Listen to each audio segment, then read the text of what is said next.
और इस वक्त एक अहम खबर आ रही है बंगाल की सियासत से जुड़ी हुई। नंदीग्राम के नायक को ममता ने डायरेक्ट चैलेंज दे दिया है। ममता ने नंदीग्राम से चुनाव लड़ने के संकेत दिए हैं। ममता ने कहा नंदीग्राम मेरे लिए लकी है।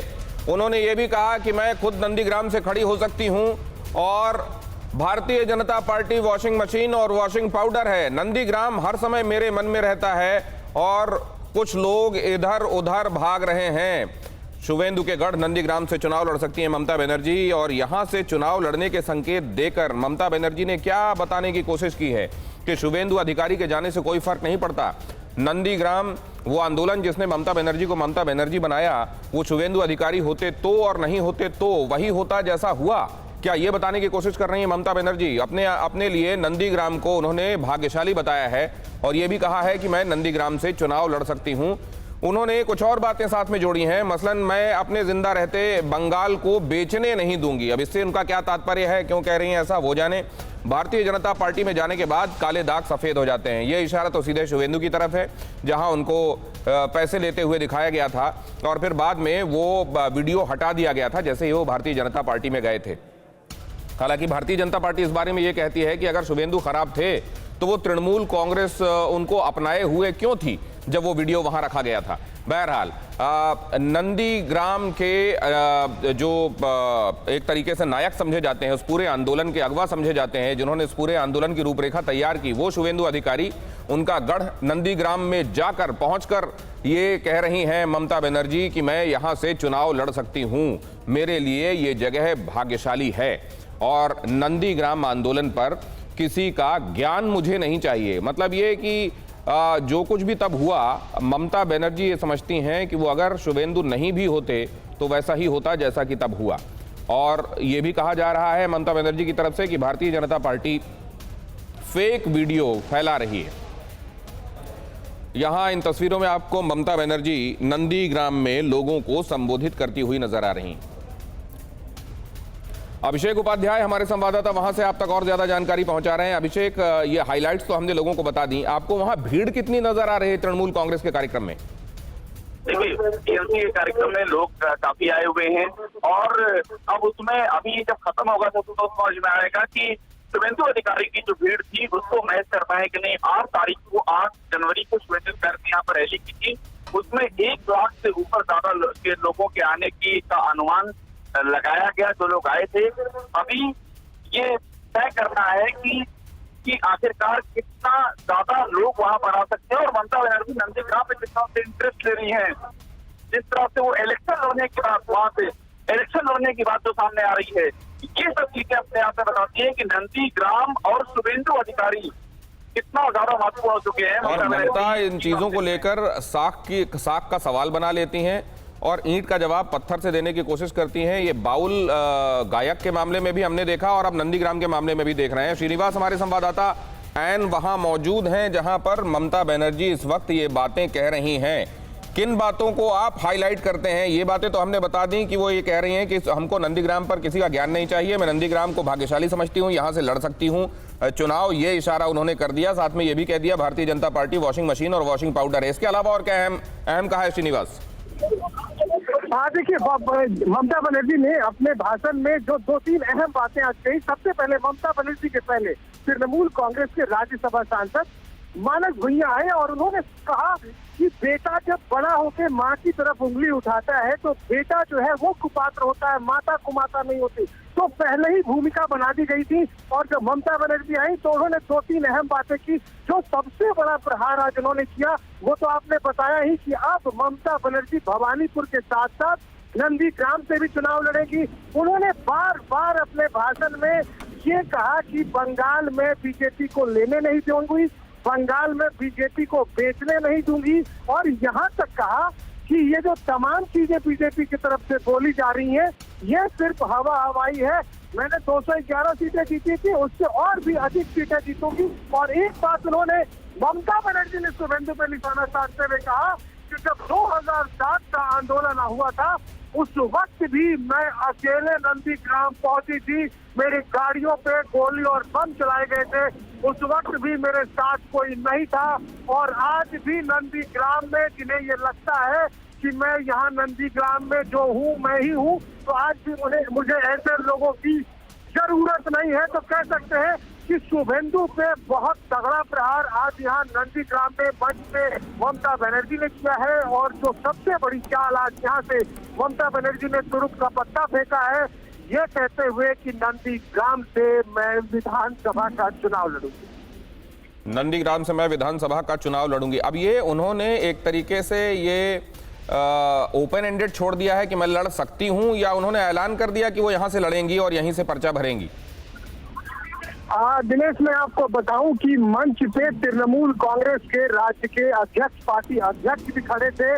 तो ममता बनर्जी ने खुद से ये नहीं बोला, उन्होंने कहा कि मुझे यहाँ से चुनाव लड़ने की इच्छा है, अगर बख्शी दादा चाहते हैं तो वो यहीं से घोषणा कर दे। और बाकायदा उन्होंने तृणमूल कांग्रेस के पार्टी अध्यक्ष से ये इजाजत ली मंच के ऊपर, और यहाँ से ये घोषणा हो गई, ये इच्छा नहीं है। ममता बनर्जी ने साफ कर दिया कि अब वो नंदीग्राम से भी चुनाव लड़ेंगी। उन्होंने कहा भवानीपुर के लोगों को भी बुरा मानने की जरूरत नहीं है, मैं वहां से भी चुनाव लड़ूंगी, यहाँ से भी चुनाव लड़ूंगी। भवानीपुर बड़े भाई है और नंदीग्राम छोटा भाई है, तो अब मैं नंदीग्राम से भी विधानसभा चुनाव लड़ने का ऐलान करती हूँ।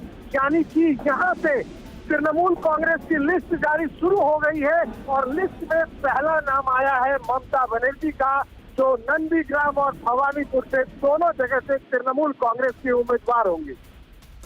अब ये बताइए श्रीनिवास कि ये जो हम देख रहे हैं ममता का खास तौर से इस बार के चुनाव में टिट फॉर टैट जो हम देख रहे हैं कि अगर बोलपुर में अमित शाह रैली करेंगे तो बोलपुर में वो भी पदयात्रा करेंगी, अगर बाउल गायक के घर जाएंगे, वासुदेव के घर अमित शाह, तो वो उनको अपने मंच पे ले आएंगी।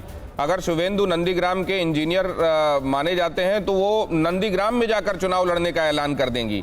ये ममता स्टाइल ऑफ पॉलिटिक्स के ही तहत है, ये उससे अलग नहीं है, लेकिन ये उनके लिए इस बार फ्रूटफुल होगा या काउंटर प्रोडक्टिव, आप क्या कहते हैं?